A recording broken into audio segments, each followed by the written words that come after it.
Ex serviceman channel को subscribe कीजिए और बेल आइकन को दबाइए ताकि आपको नई से नई इन्फॉर्मेशन टाइम टू टाइम मिलती रहे। सभी फौजी भाइयों को एक्स सर्विसमैन चैनल की तरफ से बार बार प्रणाम है। दोस्तों, आज आपके लिए मैं वीडियो जो लेके आया हूँ बहुत ही इम्पोर्टेंट वीडियो है, ध्यान से देखिएगा। कुछ एक्स सर्विसमैन भाइयों को नई जो हमारी स्कीम्स हैं उनके बारे में पता नहीं चलता है। ये चैनल सिर्फ उन्हीं के लिए बनाया गया है, तो प्लीज़ आप इस चैनल को सब्सक्राइब कीजिए ताकि आपके पास नई इन्फॉर्मेशन, नई स्कीम्स आपके पास पहुंचती रहें टाइम टू टाइम। तो दोस्तों, ये जो स्कीम है वो ये है फाइनेंशियल असिस्टेंस, मतलब आपको आर्थिक मदद दी जाएगी गवर्नमेंट के द्वारा। किसके लिए? आप अपने घर के निर्माण, आपका जो घर है, अगर घर की आपको मरम्मत करानी है किसी एक्स सर्विसमैन भाई को, तो उसके लिए ये गवर्नमेंट ने सुविधा दी है। ठीक है, एक्स सर्विसमैन के लिए और उसकी विधवा के लिए। Damage in natural disaster means अगर नेचुरल डिज़ास्टर कोई आता है, जैसे बाढ़ आ गई, भूकंप आ गया, जिसकी वजह से आपका मकान अगर टूट फूट गया है या ख़त्म हो गया है, तो उसके लिए ये स्कीम निकाली गई है। तो आशा करता हूँ कि आपको पसंद आएगी, इस वीडियो को पूरा देखिएगा। तो दोस्तों, इसका बैकग्राउंड क्या है, पहले बैकग्राउंड जान लेते हैं इसका। एक्स सर्विसमैन या उनकी विधवा या अनाथ को उपलब्ध सीमित वित्तीय संस्थानों के कारण प्राकृतिक आपदा से प्रभावित होने पर उनके घर की मरम्मत करना बहुत मुश्किल हो जाता है। विस्तृत फैलाव प्राकृतिक आपदाओं के मामले में राज्य और केंद्रीय सरकार कदम उठाते हैं और पुनर्वास और पुनर्निर्माण के लिए वित्तीय सहायता प्रदान करते हैं। हालांकि स्थानीयकृत घटनाओं के मामले में अलग भूस्खलन के कारण क्षति, ऐसी सहायता आगामी या समय पर नहीं हो सकती है। घर की मरम्मत के लिए कुछ वित्तीय सहायता प्रदान करने के लिए KSB मतलब केंद्रीय सैनिक बोर्ड सेक्ट द्वारा सभी अनुदान की प्राप्त अनाथ बेटी और 100% डिसेबल्ड एक्स सर्विसमैन। डिसेबल्ड मतलब अगर कोई अपंग है, कोई मतलब डिसेबल्ड हो गया है किसी दुर्घटना में, जिसके हाथ पैर कट गए हों या कुछ इस टाइप से, और विधवा को अनुदान प्राप्त किया जाता है। यह योजना 1981 में 2500 रुपये की राशि के साथ शुरू हुई थी। इसे मई 2007 में संशोधित किया गया था, जो 20,000 रुपये है, जो 20,000 रुपये था। ठीक है, उस टाइम पे 20,000 रुपये था, उसके बाद इसको वो कर दिया गया है, संशोधित कर दिया गया है।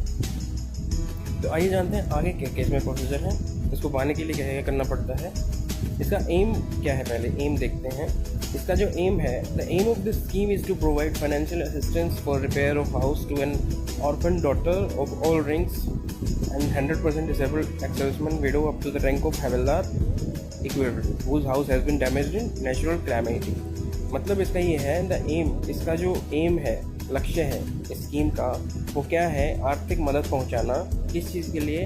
हाउस को रिपेयर करने के लिए। किसी अगर अनाथ बेटी है किसी एक्स सर्विसमैन की, ठीक है, या फिर कोई डिसेबल्ड एक्स सर्विसमैन है या उसकी विधवा है, up to the rank of havildar तक के रैंक की या उसके इक्विवेलेंट जो भी रैंक होते हैं उनके हिसाब से, जिसका हाउस नेचुरल डिज़ास्टर में ख़त्म हो गया उसके लिए। तो इसका एम ये है। फाइनेंशियल असिस्टेंट क्या होगा? For the house repair of out of AFDF is provided at the rate of ₹20,000 maximum to orphan daughter of all rank 100% disabled ex serviceman widow of ex serviceman up to the rank of havildar equipment whose house is damaged by natural calamity payable in one instalment. यानी 20,000 रुपये आपको दिए जाएंगे अपने घर की मरम्मत के लिए। ठीक है, और किसको दिए जाएंगे? ऑर्फन डॉटर, ऑर्फन का मतलब होता है अनाथ डॉटर को। ठीक है, और उसके जो 100% कोई डिसेबल्ड एक्स सर्विसमैन होता है उसको, ठीक है, और उसकी विधवा। आगे देखते हैं आगे क्या है कि इसकी जो फाइनेंशियल असिस्टेंट के बाद इसको प्राप्त करने के लिए क्या करना पड़ता है, हम वो देख लेते हैं एक बार। कंडीशन क्या क्या है? Number 1, applicant must be N orphan daughter of all rank. ठीक है, यानी कि अगर कोई अनाथ बेटी है उसके लिए ये सुविधा है। ठीक है। दूसरा, should be 100% disabled ex serviceman, या अगर कोई मान लो बेटी नहीं लेती तो 100% डिसेबल्ड एक्स सर्विसमैन हो वो उसको ले सकता है, या उसकी विधवा हो, ठीक है, up to the rank of havildar और इक्वलमेंट। विधवा जो है वो हवलदार तक रैंक के लिए ले सकती है। House should have been damaged as such of a natural calamity notified by centre state government only. यानी कि जो इसको प्रमाणित कौन करेगा, इसको सेंट्रल गवर्नमेंट करेगी या स्टेट गवर्नमेंट करेगी कि भाई आपका जो मकान है वो भूकंप में, बाढ़ में और किसी प्राकृतिक आपदा की वजह से आपका जो है मकान वो क्षतिग्रस्त हुआ है, ख़त्म हुआ है। तो ये आपको प्रूफ देना पड़ेगा। ये मतलब आपको रिटर्न में गवर्नमेंट से, अपने स्टेट से लेना पड़ेगा। Should be recommend by respective Zila Sainik board and राज्य सैनिक बोर्ड। यानी कि आपको अपने जिला सैनिक बोर्ड से और राज्य सैनिक बोर्ड से लिखवाना पड़ेगा, इस चीज़ के लिए फॉर्म भरना पड़ेगा वहाँ पर। एप्लीकेशन के लिए हमें क्या क्या चाहिएगा? पहली चीज़ हमें चाहिए डिस्चार्ज बुक, दूसरी चीज़ चाहिए हाउस ऑनरशिप सर्टिफिकेट, ठीक है, घर की रजिस्ट्री वगैरह। तीसरी चीज़ हमें चाहिए certificate from the state government revenue officer regarding cause of damage and estimated loss. यानी जो मैंने अभी बताया कि आप जो गवर्नमेंट से लिखवाना पड़ेगा कि आपका जो घर है वो प्राकृतिक आपदा में डैमेज हुआ है। Notification issued by the central और state government declaring that the damage is due to a natural calamity. यानी कोई या फिर कोई अखबार में, कोई न्यूज़पेपर में कुछ निकला हो उस दिन, इस दिन आपके यहाँ पे भूकंप या कुछ बाढ़ वगैरह आई हो, तो वो उसकी कटिंग आप दे सकते हैं। 100% disability certificate for ex serviceman और विडो का सर्टिफिकेट हो या फिर जो एक्स सर्विसमैन है उसका डिसेबिलिटी सर्टिफिकेट वो आप दे सकते हैं। इसके अलावा डेथ सर्टिफिकेट ऑफ पेरेंट्स, अगर ऑर्फन डॉटर यानी अनाथ अगर लड़की इसको लेना चाहती है तो उसको अपने पेरेंट्स के डेथ सर्टिफिकेट देना पड़ेगा, ठीक है। उसके अलावा a certificate from applicant that he has not received any compensation of aid from the government for the damage. और उसको एक रिटर्न में एक चीज़ देनी पड़ेगी कि मैंने अभी तक कोई कंपेंसेशन यानी कोई पैसा नहीं लिया है गवर्नमेंट से हाउस डैमेज के लिए, ठीक है। और लास्ट जो है वो है डिटेल्स होनी चाहिए बैंक अकाउंट की, और जो बैंक अकाउंट होना चाहिए वो पंजाब नेशनल बैंक में या फिर स्टेट बैंक ऑफ इंडिया में होना चाहिए, और उसका IFSC कोड। ये चीज़ें आपको देनी होगी, इसको एलिजिबल करेगा। चैनल ऑफ एप्लीकेशन क्या होगा? चैनल ऑफ एप्लीकेशन का मतलब होता है कि पहले एप्लीकेशन कहाँ जाएगी, उसके बाद कहाँ जाएगी। तो application must be submitted by eligible orphan daughter of ex serviceman window at his और हर रिस्पेक्टिव जिला सैनिक बोर्ड। यानी जिला सैनिक बोर्ड में आपको देनी है ये।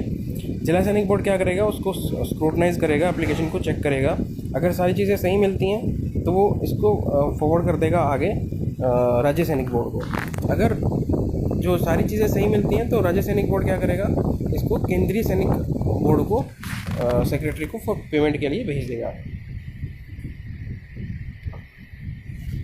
प्रोसेसिंग कैसी होगी है? On receipt in the welfare section at Kendriya Sachiv board secretary Kendriya Sainik board को जैसे ही एप्लीकेशन मिलेगी, the application will be filed in the order of their receipt. The section incharge will assign this application to a particular clerk.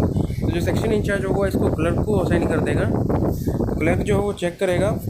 The section incharge will also verify the same and put a printed list to the joint director welfare. तो जो section incharge है वो joint director को forward करेगा इसको आगे, ठीक है। तो ये जो एप्लीकेशन होगी ये आगे सैंक्शन हो जाएगी आगे क्वार्टरली बेसिस पे। पेमेंट क्या होगा? पेमेंट प्रोसीजर कैसे होगा? After approval of competent authority, मतलब राज्य सैनिक बोर्ड से, जिला सैनिक बोर्ड से और आगे केंद्रीय सैनिक बोर्ड से जब ये अप्रूव हो जाएगा, the application will be process for making payment. तो एप्लीकेशन जो है वो पेमेंट करने के लिए प्रोसेस हो जाएगी आगे। After verifying the ex serviceman number, ex serviceman का जो सर्विस नंबर होता है उसको वेरीफाई किया जाएगा, उसका नाम, उसका बैंक अकाउंट डिटेल्स वेरीफाई की जाएंगी, बैंक IFSC कोड किया जाएगा, उसको वेरीफाई, एड्रेस वेरीफाई किया जाएगा। The welfare section will forward the approved list to account section to make the payment directly via ECS। तो इलेक्ट्रॉनिक्स फंड्स ट्रांसफ़र होगा, इसमें NEFT करेंगे या फिर सीधा बैंक में ट्रांसफ़र कर दिया जाएगा। तो ये था दोस्तों आज की हमारी वीडियो, आज की स्कीम। बताइएगा आपको कैसी लगी है, क्योंकि बहुत ही इंपॉर्टेंट इन्फॉर्मेशन है, ठीक है। तो इसको ज़्यादा से ज़्यादा शेयर कीजिए, ठीक है, ताकि जो अन्य लोग हैं इसका फ़ायदा उठा सकें। Thanks for watching this video. Please like, subscribe and share this video. Thank you so much guys.